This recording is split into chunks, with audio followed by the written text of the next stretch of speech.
Сегодня прошел ЕГЭ по русскому языку. Этот экзамен является обязательным для получения аттестата, а также при поступлении в вузы. В Чукурдакской средней школе Алаеховского улуса экзамен начался в 10 часов утра по местному времени. Это на 2 часа раньше, чем в столице республики. О том, как проходил единый госэкзамен, рассказывает Анна Слепцова. Положенные мероприятия начались ровно в 10 часов утра по местному времени, одновременно в 3 аудиториях при присутствии наблюдателей, организаторов, дежурных.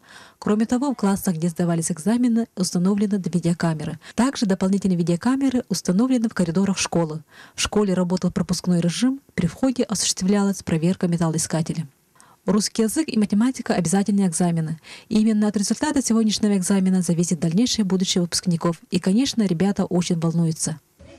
Готовили нас и учителя, и сама подготовка была, конечно же.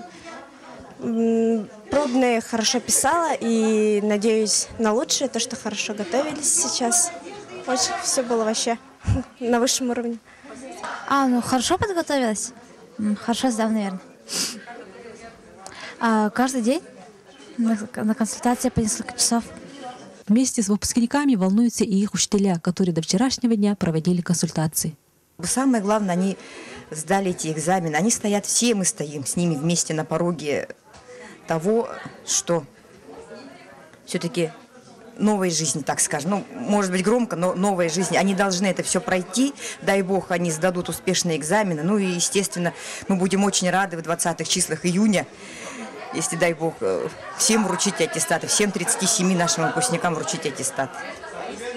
Следующий экзамен выпускники сдают 2 июня по физике. Пожелаем выпускникам только успехов. Анна Слепцова, Владимир Копырин, НВК Саха, Алаеховский улус.